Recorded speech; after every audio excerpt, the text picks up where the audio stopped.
انسانوں کے نام افزار ریحان، مودی سرکار کے نام۔ سال 2025 کے آغاز پر 20 جنوری کو جب امریکی پریزیڈنٹ ڈونلڈ ٹرمپ نے حلف اٹھایا تو کیا کوئی یہ سوچ بھی سکتا تھا کہ اتنی شتابی سے جنوبی ایشیا کی سیاست میں ایسا طوفان آئے گا کہ IMF کے ٹکڑوں پر پلنے یا چلنے والا بھوکا ننگا پاکستان، جس کی کرنسی ٹکا ٹوکری ہو چکی تھی، وہ دنیا کی سب سے بڑی جمہوریت اور چوتھی بڑی معیشت کو عالمی بساط پر بے دست و پا کرتے ہوئے ایک نو کی سیاسی تنہائی میں دھکیل دے گا۔ ماقبل مودی سرکار کو نہ صرف قومی و عوامی سطح پر بلکہ انٹرنیشنل لیول پر اوپر نیچے کچھ اتنی اور ایسی کامیابیاں ملی تھیں، وہ نہ صرف کسی حد تک غرور کا شکار ہو گئے بلکہ اکثر یہ کہتے سنائی دیے کہ میں نے پاکستان کو عالمی برادری کے سامنے بھیک منگی کا کٹورا تھما دیا ہے۔ انہیں اتنے بڑے بول نہیں بولنے چاہیے تھے یا پھر تدبر سے کام دیتے ہوئے شتابی میں جنونی فیصلوں سے گریز کرنا چاہیے تھا۔ آج کی دنیا مفروضوں یا قصے کہانیوں کو نہیں مانتی جب تک آپ ٹھوس ثبوتوں کے ساتھ 2 اور 2 4 کی طرح حقائق واضح نہ کر دیں۔ اگر یہ پوزیشن نہیں ہے تو صبر و سکوت سے کام لیں، تیل اور اس کے ساتھ بہنے والی دھار کو ملاحظہ فرمائیں یہاں تک کہ وقت خود آپ کے پاس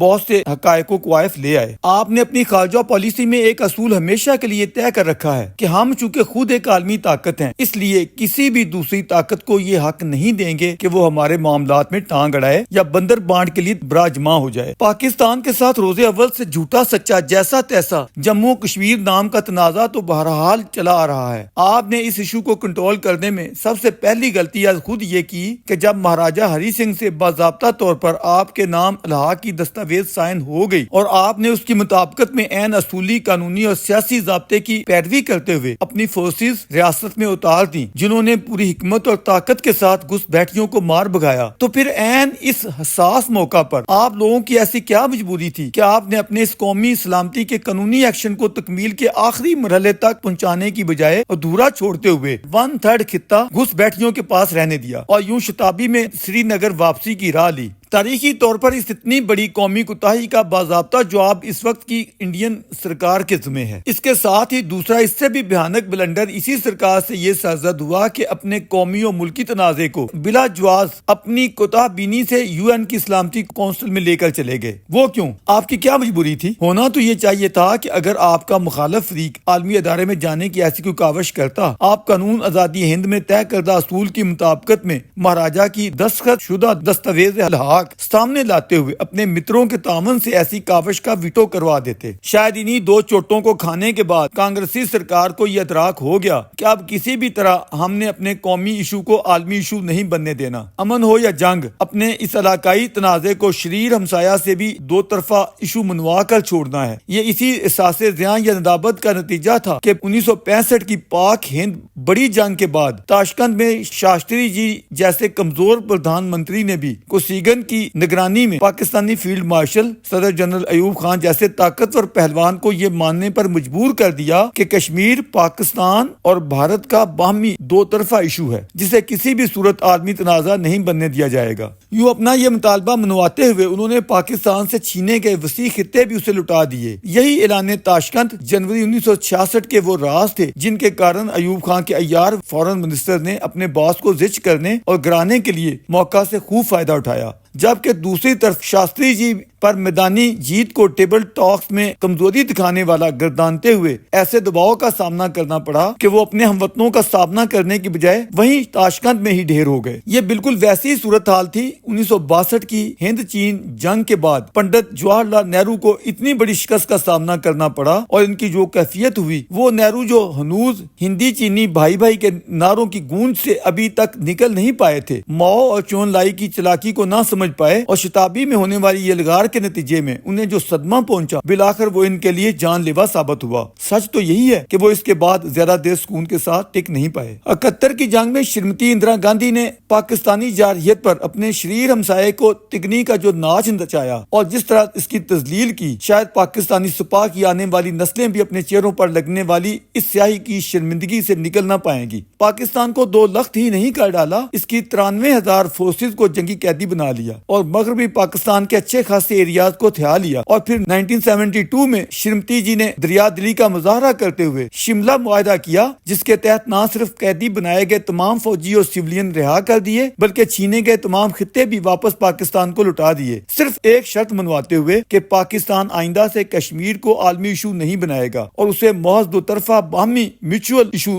سمجھا جائے گا۔ یہ ہے وہ پس منظر جس میں مودی سرکار نے اپنی اور اپنے ملک کی عالمی سطح پر تذلیل کروا لی، لیکن اس بات پر پوری طرح اٹکے رہے کہ ہم کسی بھی صورت اپنے دو طرفہ باہمی ایشو میں تیسرے فریق کی مداخلت قبول نہیں کر سکتے۔ ملکوں اور قوموں کے طے شدہ اصولی موقف اپنی جگہ جو بھی ہوں، لیکن زندہ اقوام کی خارجہ پالیسیاں پتھر پر لکیر کی طرح اتنی سخت یا جامد نہیں ہونی چاہیے۔ ان میں بدلتے حالات کی مطابقت میں کچھ نہ کچھ لچک رہنی چاہیے۔ دنیا کا یہ عام مانا و اصول ہے کہ جب دو فریقین کسی بھی ایشو پر الجھ پڑیں تو لازمی و فطری عمل ہے کہ ہر دو فریقین کے دوست یا ہمدرد اپنی بساط کے مطابق امن و سلامتی، صلح صفائی یا فائر بندی کے لیے نہ صرف سامنے آئیں گے بلکہ پوری جان فشانی سے کاوشیں کریں گے۔ یہ کوئی شجرے ممنوعہ یا حقارت و غرور والی بات نہیں ہے کہ اس کے برعکس کوئی فریق ایک ہی رٹ لگائے جائے کہ ہم نے کسی تیسرے کی نہیں سننی، یا یہ کہے کہ تیسرا ہوتا کون ہے ہمارے معاملات میں مداخلت کرنے والا یا ٹانگ اڑانے والا۔ ایسا دعویٰ کرنے والے کو دنیا بیوقوف یا سرپھرا خیال کرے گی۔ آپ دونوں اگر اتنے ہی اچھے، سیانے یا اکاموڈیٹو ہوتے تو پھر لڑائی کی نوبت ہی کیوں آتی؟ یدھ سے پہلے گفتگو یا مذاکرات یا ڈائیلاگ کے ذریعے آپ لوگوں نے اپنے تنازعات کا کوئی حل خود کیوں نہ نکال لیا، اور پھر آپ دونوں فریقین ایک طرف باہم منافعت بھرے زہریلے بیانات جاری کرتے ہوئے دست و گریبان ہو رہے ہیں، ایک دوسرے کے فوجیوں کو ہی نہیں شہریوں کو بھی مار رہے ہیں، دوسری طرف اتنے مؤدب ہیں کہ تیسرے فریق اپنے بہت قریبی طاقتور متر یا متروں کو تو نظر انداز کر دیا، جن میں امارات اور سعودی عربیہ بھی تھے امریکہ کے علاوہ، لیکن جن سے لڑ مر رہے تھے انہی کے ایک ملازم یا افسر نے فون کیا تو آپ عزت افزائی کے لیے ڈھیر ہو گئے۔ کیا کٹسی ہے آپ کی مہذب اخلاقیات کی، یہ کیا انوکھی مثال ہے جو مودی جی آپ نے دنیا کے سامنے نرالے اسلوب میں پیش فرمائی ہے۔ اس احمقانہ دلیل کی تحسین آخر کیسے کی جا سکتی ہے؟ ایک طرف آپ کا دعویٰ ہے کہ آپ جیت رہے تھے، آپ نے دشمن کو ناکوں چنے چبواتے ہوئے اس کے دانت توڑ ڈالے تھے، دوسری طرف اسی کی فرمائش پر فوری فائر بندی قبول کر لی۔ کس برتے پر؟ یہ دیالو پن آپ دکھا رہے تھے۔ پنجابی محاورہ ہے، نانی خصم کیتا برا کیا، کر کے چھوڑا تو مہا برا کیا، زیادہ برا کیا۔ کوئی بھی سیانا کسی پر مکہ تانے یا حملہ آور ہو تو یہ سوچ کر ہی ہوتا ہے کہ اس کا جوابی حملہ کس نوعیت کا ہو سکتا ہے یا ہوگا، اور میں نے اس کا سامنا کیسے کرنا ہے۔ اگر آپ جوابی وار سہنے جوگے نہیں ہیں تو پھر چھیڑخانی کرنے والے کو احمق ہی قرار دیا جائے گا۔ اگر آپ اتنی بڑی 1 ارب 40 کروڑ نیشن کے نیتا ہوں، ایسی صورت میں آپ نے خود اپنی ہی نہیں اتنی بڑی قوم کو بھی اقوام عالم کے سامنے بے عزت کروا دیا۔ آخر ان کی تذلیل کا آپ کو کیا حق حاصل تھا؟ چلیں مان لیتے ہیں کہ اتفاقاً یا حادثاتی طور پر دوسرے فریق کا داؤ لگ گیا ہے، ورنہ اصل میں کسی کی فتح ہوئی ہے نہ شکست، لیکن پھر بھی حساب کتاب تو کرنا پڑے گا، تاریخ کو جواب دینا پڑے گا کہ اس سارے کرتبے میں کیا کھویا کیا پایا۔ مودی جی آپ نے کیا پایا؟ آپ کے کھیسے میں پوری دنیا بالخصوص اپنی جنتا کو دکھانے کے لیے کچھ نہیں ہے۔ اس کے الرغم آپ نے بہت کچھ کھو دیا۔ اس سے بڑا نقصان اور کیا ہو سکتا ہے کہ آپ نے دنیا میں بنی بنائی اتنی بڑی انڈین نیشن کی نہ صرف عزت خراب کر ڈالی بلکہ پوری دنیا میں یہ سوال اٹھا کہ سوائے اسرائیل کے کسی ایک ملک نے بھی جنگ میں کھلے بندوں آپ کا ساتھ نہیں دیا، اور کیوں نہیں دیا؟ اور نہ 22 اپریل کے آتنکوادیوں کی مناسبت سے پاکستان کی کسی ایک نے مذمت کی۔ ویسے ٹیررزم کی مذمت ضرور ہوئی لیکن پاکستان کا نام لے کر کسی نے بھی مذمت نہیں کی۔ ایسی صورت میں فوری سوال اٹھے گا کہ کیا آپ کی خارجہ پالیسی تیل لینے یا گھاس کاٹنے گئی ہوئی تھی؟ وہ انڈین خارجہ پالیسی جس کا تفاخر بڑے تمطراق کے ساتھ پچھلے 11 برسوں سے آپ کی سرکار دن رات کرتی چلی آ رہی تھی، جب آزمائش کی گھڑی آئی تو آپ کے تمام متر قطعی غیر جانبدار ہو گئے۔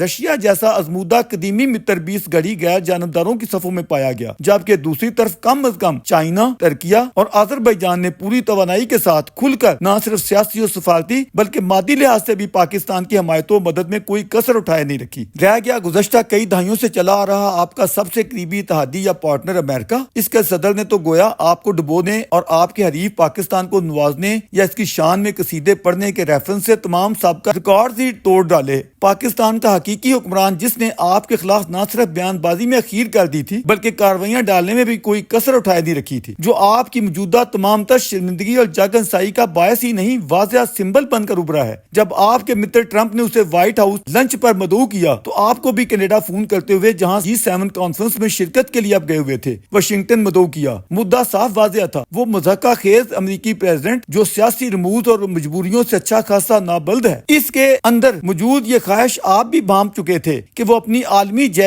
کے لیے آپ کو اس قدر ڈاؤن کرتے ہوئے ایک آرمی چیف کے برابر بٹھانے پر تلا بیٹھا تھا، دنیا کو یہ دکھانے کے لیے کہ دیکھو میں نے نہ صرف یہ کہ پاکستان اور انڈیا جیسی دو ایٹمی طاقتوں میں فائر بندی کروائی ہے، بلکہ ان کی قیادتوں کو وائٹ ہاؤس میں اکٹھے بٹھا کر مکالمہ بھی کروایا ہے، اور اس تدبیر کے ساتھ کہ دیکھو آئندہ جنگ نہیں کر دی، اور قدیمی کشمیر ڈسپیوٹ بھی میری نگرانی میں حل کروانے کے لیے تیار ہو جاؤ۔ آپ نے اچھا کیا جو معذرت کرتے ہوئے اپنی عزت بچائی، مگر سچ تو یہ ہے کہ اس سب کے باوجود بچا کچھ بھی نہیں۔ ٹرمپ نے جس طرح 40 مرتبہ جنگ بندی کا اظہار کیا ہے اور 5 انڈین طیارے گرائے جانے کے جو تذکرے کیے ہیں، اس کے پس منظر میں انہیں آپ پر اور آپ کی وجہ سے بھارت پر جو غصہ ہے، آپ لوگ اس کے نفسیاتی عوامل سمجھنے سے قاصر رہ گئے۔ سیانے کہتے ہیں جیسا منہ ویسی چپیٹ۔ آپ نے اس شخص کو نہ سمجھا، نہ اس کی مطابقت میں اسے مطمئن کرنے کی کوئی کاوش کی، نہ اس کے ارد گرد آپ کا کوئی ہمدرد دکھائی دیا۔ غیر روایتی قیادتوں، پاگلوں یا جنونیوں کے سامنے فلسفہ نہیں جھاڑا جاتا، نہ منطقی استدلال سے کام لیا جاتا ہے۔ ان کی نفسیات کو سمجھتے ہوئے ان کی مطابقت میں ڈیل کیا جاتا ہے، یہ سوچتے ہوئے کہ جیسے تیسے حالات میں جیسا تیسا شخص اس طاقتور یا عام ترین ذمہ داری یا عہدے پر فائز ہو چکا ہے۔ یہ ذہنی بیمار شخص ہے جو اپنے ملک و قوم سے بھی بڑھ کر اپنی ذاتی اور شخصی مداثرائی یا انا کا بھوکا ہے۔ امریکی صدور کی فہرست میں اپنا نام بلندیوں پر لکھوانا چاہتا ہے۔ اس سے یہ برداشت نہیں ہو پا رہا کہ اس کا قریب ترین حریف پریزیڈنٹ اوباما تو امن کا نوبل ایوارڈ جیت کر وائٹ ہاؤس سے رخصت ہو، جبکہ اپنے تئیں اس سے کہیں زیادہ زیرک اور تگڑا پریزیڈنٹ ٹرمپ کل کلا سرخاب کا یہ پڑھ لگائے بغیر صدارتی میعاد پوری کر کے چلے جائے۔ اس نفسیاتی صورتحال میں سمجھداری اسی میں تھی کہ آپ بھی جس نوع کے غیر روایتی ہیں، اپنے فیصلے بھی حالات کی مناسبت سے غیر روایتی ہی کرتے، ایسا موقع ہی نہ آنے دیتے کہ آپ کا حریف وائٹ ہاؤس میں آپ سے زیادہ نمبروں کے ساتھ جا پہنچے۔ اگر آپ فائر بندی کی رات ٹرمپ جیسی شتابی کے ساتھ یہ اعلان کرتے کہ ہم نے اپنے متر ٹرمپ کی درخواست پر فائر بندی کا کڑوا گھونٹ پیا ہے، ورنہ نہ جانے ہم پاکستان کا کیا حشر نشر کر دیتے، کیا اس سے آپ کی یا بھارت کی دنیا میں کوئی بدنامی ہو جانی تھی؟ ساتھ ہی آپ ٹرمپ کی امن پسندی کا راگ پورے زور سے الاپتے ہوئے نوبل پرائز کے لیے اس کی نامزدگی کا اعلان کر دیتے، بلکہ وائٹ ہاؤس ہی نہیں براہ راست پریزیڈنٹ ٹرمپ کو پورے زور سے یہ باور کرواتے کہ دنیا میں اس وقت آپ کا سب سے بڑا شترو یا حریف چائنا ہے، اور ہمارا بھی سب سے بڑا حریف اسی چائنا کا پریزیڈنٹ شی ہے۔ اس کے ہم زخم کھولتا ہیں، جبکہ ہمارا حریف پاکستان آپ کے حریف چائنا کی گودی میں بیٹھا ہوا ہے، وہ آپ کے ساتھ ڈبل گیم کر رہا ہے۔ اس سے بھی آگے بڑھ کر کہتے کہ ایران اور اسرائیل کی جنگ میں بھی پاکستان آپ کے لاڈلے اسرائیل کی مخالفت پر ننگا ہو کر تلا بیٹھا ہے، وہ در پردہ یا درون خانہ ایران کی مدد کر رہا ہے، اسے اسرائیل سے اتنی نفرت ہے کہ اس کا وجود تسلیم کرنے کے لیے بھی تیار نہیں۔ اس حوالے سے اسے آپ کا بھی کوئی لحاظ یا پاس نہیں، جبکہ ہم لوگ اسرائیل کے اتنے ہی ہمدرد ہیں جتنے خود آپ یعنی امریکہ۔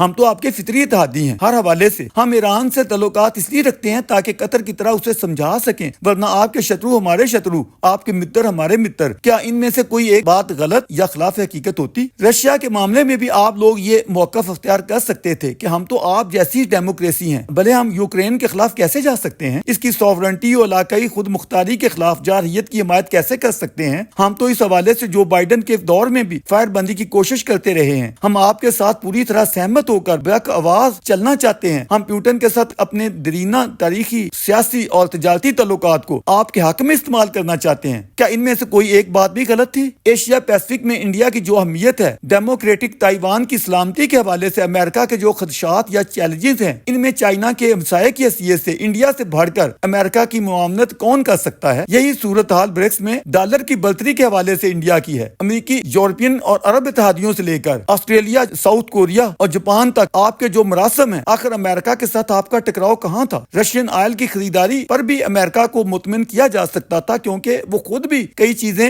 رشیا سے امپورٹ کر رہا تھا، کئی معدنیات اور دھاتیں لے رہا تھا۔ اس پر بہتر سفارتکاری کی ضرورت تھی۔ تجارت کے حوالے سے امریکہ جس تیزی سے چائنا سے اپنی کمپنیوں کو بھارت منتقل کرتا چلا آ رہا تھا، اس میں سراسر تجارتی توازن انڈیا کی طرف جا رہا تھا۔ ایسی صورتحال میں جب پریزیڈنٹ شی کئی مواقع پر آپ کے ساتھ زیادتیاں اور ڈبل گیمز کر چکے تھے، اس کا ادراک پریزیڈنٹ ٹرمپ کو کروانا اور مشترکہ مفادات کی گیمز میں پارٹنر بنانا یا بننا سب سے بڑھ کر خود بھارت کے حق میں تھا۔ ٹرمپ انتظامیہ میں اہم ذمہ داریوں پر جتنے بھارتی پہنچ چکے تھے، یہ سب بھی ان حوالوں سے آپ کی طاقت بن کر اپنا رول ادا کر سکتے تھے۔ اگر دانش مندی کے ساتھ زندہ و متحرک خارجہ پالیسی کا مظاہرہ کیا جاتا تو سب کچھ، تمام حالات اور فضا بھارت کے حق میں تھے، مگر اپنی معمولی ایگو، ہٹ درمی اور اکڑ کے کارن آپ لوگوں نے اوپر نیچے جو حماقتیں کی، آج اس کا نتیجہ یہ ہے کہ کم از کم فی الوقت گیم آپ لوگوں کے ہاتھوں سے نہ صرف نکل چکی ہے، الٹا آپ نے پاکستان کو اس پوزیشن میں پہنچا دیا ہے کہ وہ نہ صرف آپ کو آنکھیں دکھا سکے، بلکہ کشمیر میں جو الاؤ رکا ہوا تھا اس پر نئے ایندھن کا اہتمام کر سکے، بالکل اسی طرح جیسے اس نے BLA بلوچستان لبریشن آرمی اور مجید بریگیڈ کو امریکہ سے باضابطہ طور پر دہشت گرد گروہ قرار دلوا لیا ہے۔ یقیناً یہ پاکستان کی کامیاب سفارتکاری اور آپ لوگوں کے بلنڈرز کا ثمر ہے۔ یوں محسوس ہوتا ہے کہ آپ کا فارن منسٹر آپ سے بھی کیا گزرا اس ذمہ داری کے لیے قطعی نااہل ہے۔ اس سے تو کہیں بہتر ہوتا کہ اگر آپ اجے بساریا کو اپنا فارن منسٹر بنا لیتے یا کسی زیرک معاملہ فہم سیاستدان کو لاتے۔ آپ اور جے شنکر نے اپنے سطحی پن اور کھوکھلی لفاظی کے ساتھ کامیاب انڈین خارجہ پالیسی کا کچومبر نکال کر اتنے مہان دیش کی عزت خراب کی ہے اور اب اپنی ابھرتی اکانومی کو ڈبونے جا رہے ہیں، جس سے بھارتی جنتا کے لیے معاشی مشکلات بڑھ جائیں گی۔